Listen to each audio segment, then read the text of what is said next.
안녕하세요. 상석쌤의 성진요양TV 인사드립니다. 반갑습니다.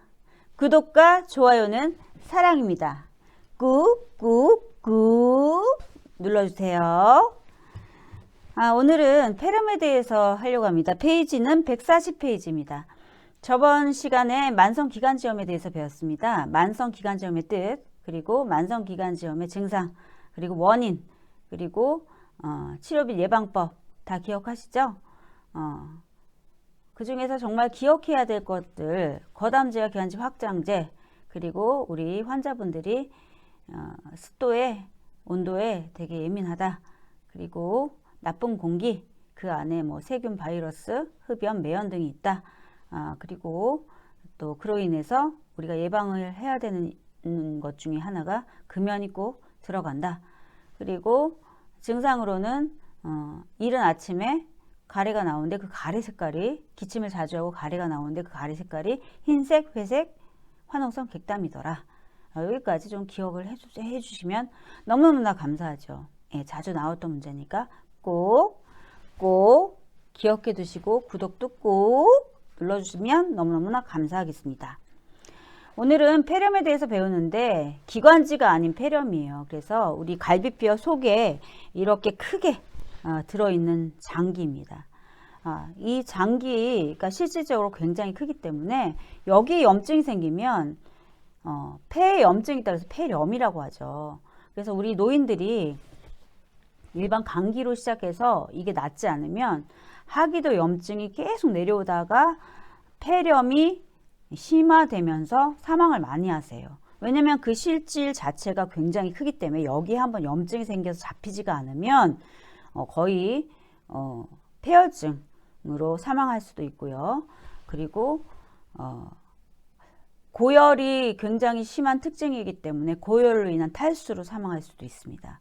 그래서 우리는 이제 폐렴이 왜 생기는지 일단 알아야 되고요. 폐렴의 뜻이 무엇인지 140페이지 보시면 폐렴은 세균, 바이러스, 곰팡이, 화학물질에 의해서 폐 조직에 염증이 생겨서 기관지가 두껍게 섬유화가 된다.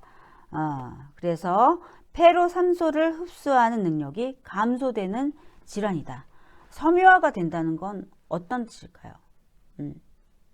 섬유화가 된다는 것은 딱딱하게 굳는다는 뜻입니다. 딱딱하게 굳으면 어떻게 될까요?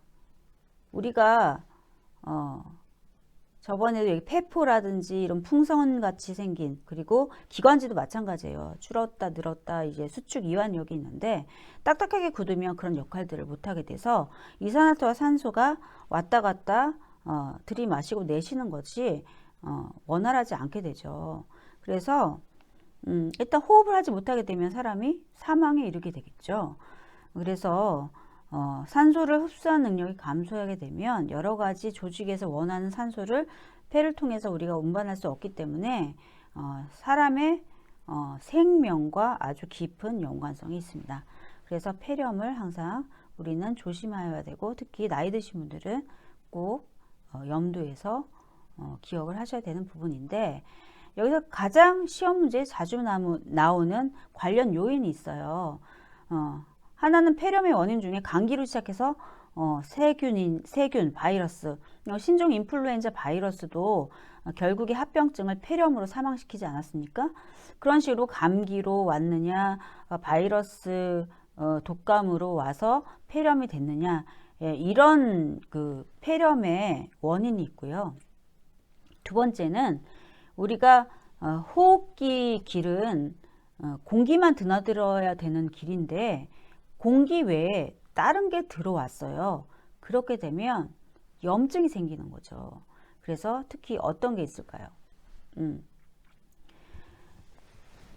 기도와 식도가 인접해 있는 부분을 제가 인두라고 말씀을 드렸습니다. 그 인두 부분에서 내가 잘못 삼키게 되면 그게 잘못하다가 사례가 걸린다는 얘기를 많이 쓰는데 사례가 걸려서 내가 캑캑해서 뱉어냈으면 다행인데 뱉어내지 못하고 그게 기관지로 들어가게 됐어요. 그래서 다시 내뱉지 못한 상태가 되면 그게 이물질이 되어서 폐렴이 됩니다. 또 하나는 치매 환자의 경우에 이식증이라고 있어요. 그래서 음식이 아닌 다른 거를 막 이것저것 막 주워 먹다가 허겁지겁 먹다가 어떻게 돼요? 사례가 걸리면 다행인데 그게 아니라 그게 그냥 폐로 바로 넘어가게 되는, 기관지를 통해 넘어가게 되는, 그래서 폐렴이 되는 경우가 있죠. 왜냐면 이 노인들에게 이런 흡인성 폐렴, 이걸 흡인성 폐렴이라고 얘기해요. 공기가 아닌 다른 물질이 기관지를 통해 폐로 들어가서 그 부분에 염증이 생긴 것을 우리는 뭐라고 얘기를 하냐면 우리는 흡인성 폐렴. 빨아들이지 않아야 되는데 빨아들여져서 들어왔다, 흡인했다. 그래서 흡인성 폐렴이라고 얘기합니다. 그래서 우리는 흔하게 여기 폐렴이라고 하면 감기 걸려서 독감 걸려서 우리가 폐렴에 걸렸나 봐 하고 생각을 하게 됐지만 이 흡인성 폐렴에 대해서는 배우지 않으면 몰라요. 그래서 흡인성 폐렴이 여태까지 시험 문제에 굉장히 많이 나왔었다. 그래서 기억을 꼭 하셔라. 말씀을 드리고 싶은 겁니다. 그래서 우리가 이제 감기 아니고도 이물질을 통해서 우리가 흡인성 폐렴에 걸릴 수 있구나.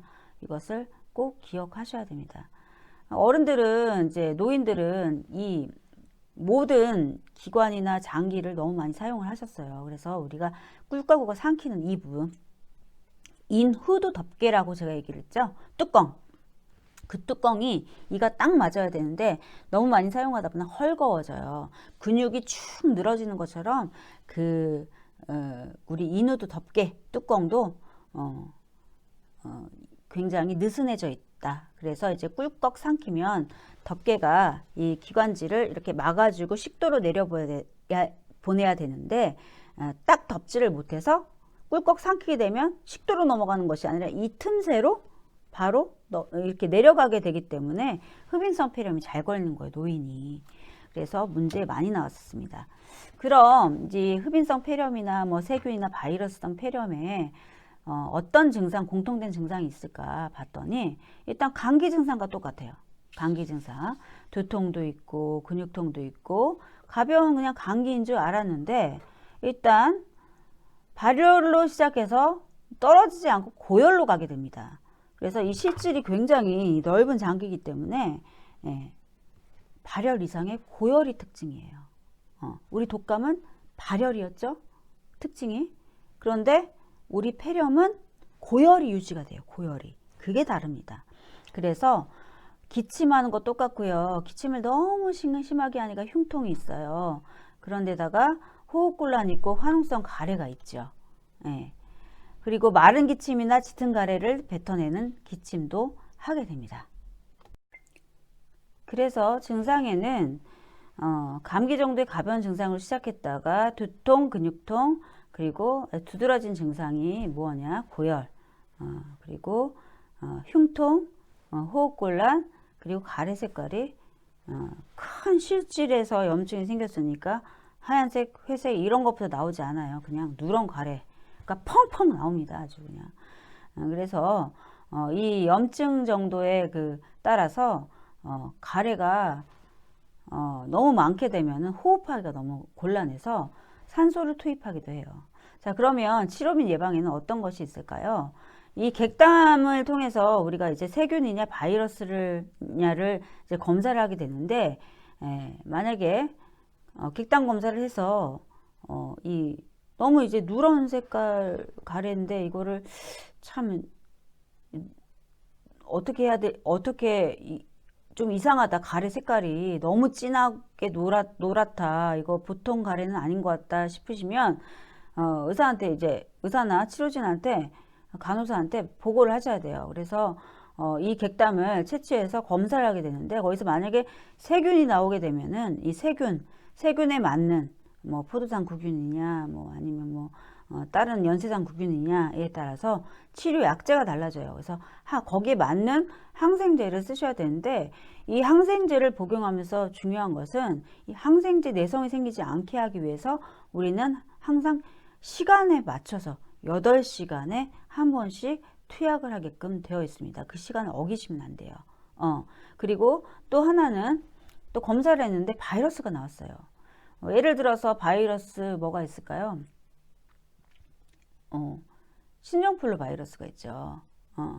그러면 신종플루가 나왔어요. 그럼 거기에 대해 항생제를 쓰지 않고요. 거기에 대한 약제를 쓰게 되는데 그 약제는 내성이 잘 생겨요. 그래서 우리가 한 5일 정도 우리 독감에 관련된 그 바이러스를 없애기 위해서 우리가 이제 항바이러스제를 먹이는데 그것 또한도 내가 증상이 나왔다고 해서 중간에 끊으면 안 돼요. 그것도 5일 동안 꾸준하게 그 시간에 먹도록 복용 방법이 되어 있어요. 복용 방법을 준수해야 합니다. 특히 항생제는 꼭 규칙성 있게 8시간에 한 번씩 꼭꼭 해야 되고 우리가 바이러스성은 저번에도 독감할 때 말씀드렸듯이 대증 치료가 먼저입니다. 그래서 면역이 회복될 때까지 사람마다 증상이 다 달라요. 그래서 면역 회복에 초점을 맞춰서 하는 것이 중요하고요.